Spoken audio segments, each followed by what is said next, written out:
नमस्कार दोस्तों, स्वागत है आप सभी का आपके अपने चैनल क्यूरियस कार्तिकेय में। दोस्तों, आज की इस वीडियो में हम बात करने वाले हैं यूपीएस यानी कि यूनिफाइड पेंशन स्कीम के बारे में, जो कि कल रात से ही चर्चा का विषय बनी हुई है।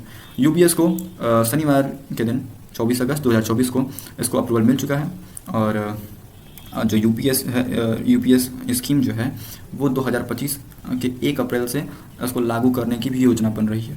इसे लागू कर दिया जाएगा। 5 पॉइंट्स बताऊंगा जो कि आपको आसानी से समझा सकें कि आखिर यूपीएस क्या है और इसके क्या रूल्स हैं और ये किस किस को अफेक्ट करेगी। अगर आपके घर में कोई भी सरकारी कर्मचारी है तो ये वीडियो आपके लिए ही है। देखिए, यूपीएस स्कीम के तहत वो गवर्नमेंट एम्प्लॉयज़ आते हैं जो कि सेंट्रली यानी कि केंद्रीय कर्मचारी हैं। ठीक है, तो 23 लाख ऐसे केंद्रीय विभाग से जुड़े हुए सरकारी कर्मचारी हैं जिनको ये डायरेक्ट लाभ प्रदान होगा। और ये भी बता दूं कि ये जो स्टेट यानी राज्य जो है वो भी चाहे तो न्यू पेंशन स्कीम जो आई थी उसके जगह पर यूनिफाइड पेंशन स्कीम को लागू कर सकते हैं। अगर ऐसा राज्य करते हैं तो 23 लाख की जगह इस फायदा को उठाने वाले 90 लाख सरकारी कर्मचारी हो जाएंगे। तो चलिए शुरू करते हैं कि आखिर वो 5 पिलर्स क्या हैं जो कि यूपीएस यानी कि यूनिफाइड पेंशन स्कीम को बताते हैं क्या उसमें क्या रूल्स हैं।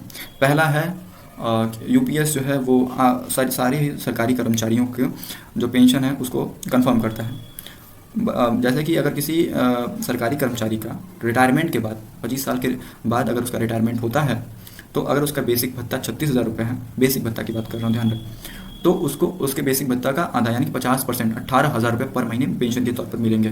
ध्यान रहे, 12 मतलब रिटायरमेंट के 12 महीने पहले अगर उसको 36,000 मान लेते हैं, मैं मानने कह रहा हूँ 36,000 मिल सकता है, 40 भी मिल सकता है, 56, मतलब अपने अपने पोस्ट के हिसाब से मिलेगा वो।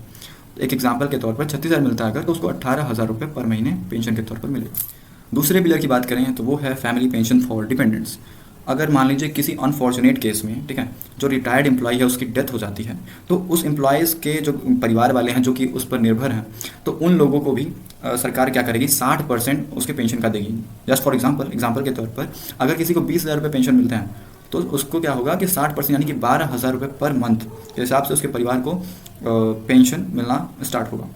तो ये है हमारा दूसरा पिलर यूनिफाइड पेंशन स्कीम का। तीसरे पिलर की बात करें तो वो है कि assured minimum pension for all the retires, मतलब कि जितने भी रिटायरमेंट के बाद एम्प्लॉयज़ हैं उनको कम से कम एक लेवल में वो मिलेगा, पेंशन मिलेगी। जैसे अगर किसी का 18,000 रुपये रिटायरमेंट के टाइम में बेसिक भत्ता रहा है तो इस स्कीम के फर्स्ट पिलर के हिसाब से उसको 9,000 मिलना चाहिए, लेकिन एक मिनिमम इसमें लिमिट तय की गई है इस स्कीम में जो कि है 10,000 की, यानी कि उस कर्मचारी को 10,000 रुपये मिलेंगे, हर एक कर्मचारी को कम से कम 10,000 रुपये मिलेंगे रिटायरमेंट के बाद।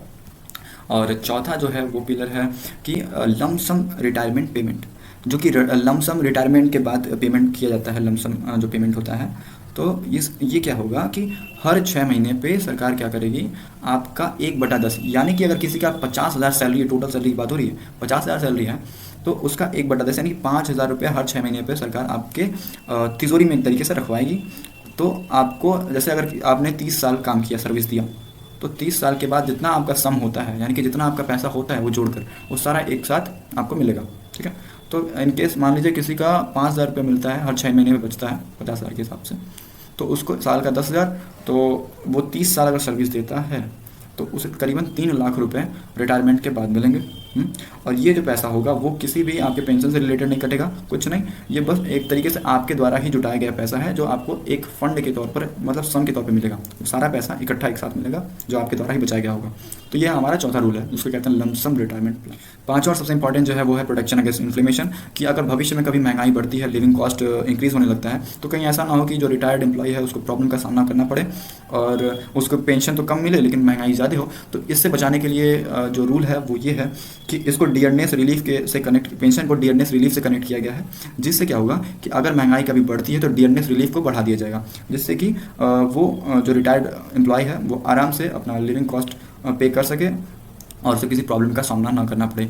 ये all India consumer price index for workers यानी कि AICPIIW के बेसिस पे ये जो नियम है उसको लॉन्च किया गया। फिलहाल जो डियरनेस रिलीफ है वो बेसिक पेंशन का हाफ है यानी 50% है, उतना मिलेगा।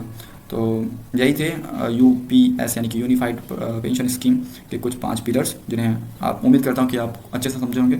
और अगर वीडियो अच्छी लगी तो चैनल को लाइक, सब्सक्राइब और शेयर करना बिल्कुल ना भूलें। मिलेंगे अगले वीडियो में, तब तक के लिए कीप हसलिंग एंड स्टे अवेशम। धन्यवाद।